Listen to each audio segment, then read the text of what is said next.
Halo semuanya, aku Hari Dwiatma dan aku mau ngejelasin kenapa Frank Lampard bakal menjadi salah satu kandidat pelatih terbaik di dunia di masa depan.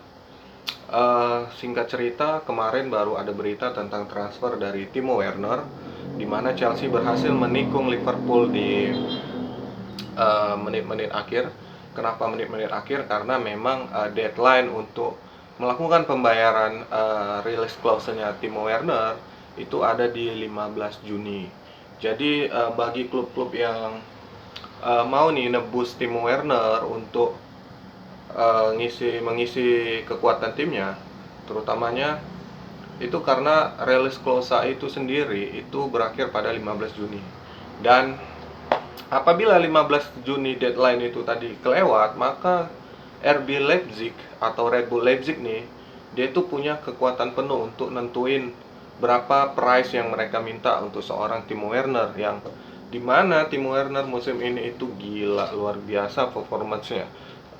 Dia bahkan menjadi salah satu striker yang peringkatnya itu ada di peringkat 3 dalam urusan produktivitas ya, di kompetisi 5 kompetisi negara.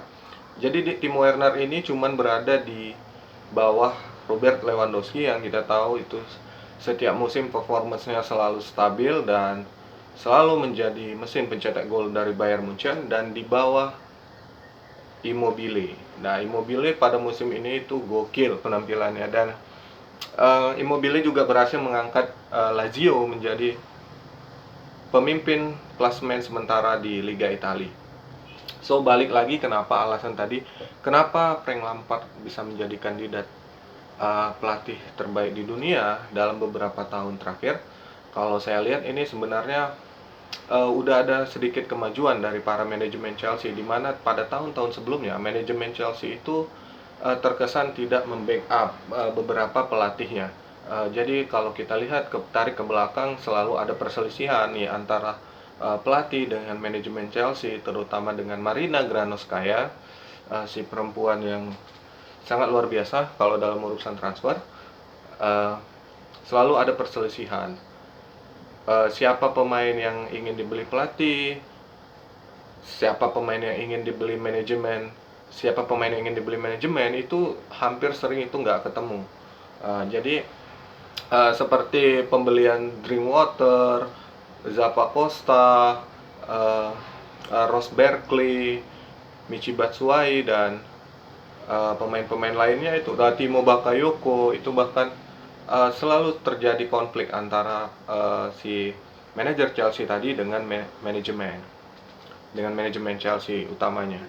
Jadi kalau kita runut nih ke belakang, itu Frank Lampard itu beneran dapat backup yang lebih ya. Terutamanya ketika Frank Lampard ini masuk ke dalam Chelsea dalam kondisi yang tidak baik-baik aja, terutamanya setelah mereka kena transfer ban nih, ternyata transfer ban itu memberikan semacam uh, pencerahan ya kepada manajemen Chelsea yang terkenal itu sangat sulit, sangat anti sekali dengan menggunakan pemain muda. Dan sekarang mereka itu mau nggak mau, karena adanya transfer ban, mereka harus menggunakan pemain muda. Dan kalau kita runut ke belakang lagi, padahal itu dulu Chelsea banyak sekali pemain-pemain yang sebenarnya itu sangat-sangat potensial ya. Waktu itu ada Kevin De Bruyne, Lukaku, ada juga Muhammad Salah, bahkan Muhammad Salah ya. Dan semua pemain ini tuh hilang pada zaman Jose Mourinho, di mana Jose Mourinho terkenal bahwa dia itu sulit untuk mempercayai kinerja pemain-pemain muda. Dan semua itu berubah semenjak kedatangan Frank Lampard. Sebenarnya di awal pemilihan Frank Lampard saya sedikit terkejut juga akan keberanian manajemen Chelsea itu menggunakan jasa Lampard. Karena kalau dilihat lagi, bahwasanya Lampard ini bisa dibilang masih minim pengalaman. Tetapi status legend ya si Frank Lampard tadi itu memang memberikan aura tersendiri di ruang ganti pemain. Frank Lampard itu punya tim manajemen yang sangat bagus di musim ini. Dia menggunakan beberapa rotasi dan pemain-pemain muda itu sangat-sangat bersinar. Di balik kepemimpinan Lampard. Karena Frank Lampard juga itu kalau nggak salah asistennya itu adalah Jody Morris, di mana Jody Morris ini itu adalah mantan pelatih usia muda dari Chelsea. Nah, yang menangani Tammy Abraham, Mason Mount, Robin Loftus-Cheek, Reece James pada masa-masanya masih di usia under 20. Jadi pengetahuan akan pemain-pemain muda dari Frank Lampard ini sangat amat bagus. Selain dia juga dulunya mantan pemain legend di Chelsea, ada juga Jody Morris yang mengerti betul potensi akan pemain-pemain muda tadi. Alasan kenapa Lampard bisa jadi salah satu kandidat pelatih yang cukup sukses di masa depan adalah tanda-tanda bahwa manajemen Chelsea ini sangat nge-backup sekali legendnya yang satu ini. Kita mungkin agak terkejut ya ketika Lampard berhasil mempersuasi seorang Hakim Ziyech. Itu transfer Hakim Ziyech pada waktu itu adalah transfer yang sangat-sangat di bawah radar ya. Ketika semua tim sudah selesai melakukan proses transfer, Chelsea wait and see. Saya sempat heran juga pada awalnya ketika pada bulan Desember nih Chelsea berhasil menang gugat di pengadilan bahwasannya transfer ban itu dikurangi menjadi hanya satu transfer window, dan otomatis pada bulan Januari sebenarnya Chelsea sudah bisa membeli pemain. Tetapi Chelsea memutuskan untuk wait and see ya. Ketika proses transfer selesai nih, mereka malah memulai negosiasi dengan seorang Hakim Ziyech.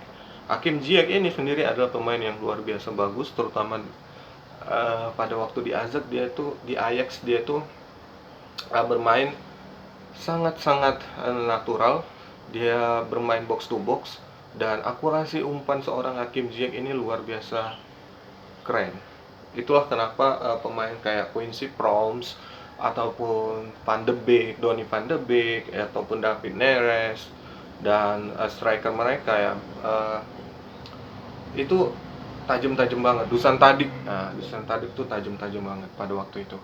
Karena tipikal umpan dari Hakim Ziyech ini hampir mirip dengan karakter mainnya si Christian Eriksen di Tottenham. Jadi bola yang mengejar pemain, bukan pemain yang mengejar bola. So, keberhasilan Lampard mempersuasi seorang Hakim Ziyech itu udah mulai tanda-tanda bahwasanya ketika dia melakukan meeting dengan Hakim Ziyech ini kesemsem dan pengen juga join ke timnya Lampard dengan phone calls, persuasion. So, dan Chelsea ini melakukan smart business karena Hakim Ziyech di umurnya yang lagi kemas-kemasan pada waktu sekarang ini, dia itu dibeli dengan harga ya kalau untuk ukuran transfer pemain, valuasi pemain sebelum terjadinya corona itu 30 sampai 35 juta pound itu masih sangat murah untuk ukuran Hakim Ziyech ya. Nah, seiring berjalannya waktu Chelsea juga berhasil masuk ke 16 besar nih Liga Champions, di mana kita juga paham bahwasanya ini musim pertamanya si Frank Lampard di Liga Champions dan itu pressure-nya luar biasa berat. Dan kemudian Chelsea kemudian belakangan ini melakukan transfer yang ya sangat-sangat mengejutkan dan sangat-sangat luar biasa saya kira untuk menambah amunisi Lampard di musim depan. Lampard berhasil mendapatkan Timo Werner, mempengaruhi seorang pemain melalui phone call. Bahkan kabarnya si Lampard dan Peter Cech ini juga terbang langsung ke Jerman untuk pada waktu sebelum corona untuk melakukan persuasi terhadap Werner. Itu luar biasa. Dan Lampard mendapat backup dari manajemen klub pada saat ini. Manajemen klub menebus Timo Werner, release klausul Timo Werner sekitar 50 juta pound, dan manajemen klub tuh give what Lampard wants, whatever player Lampard wants, they give right now.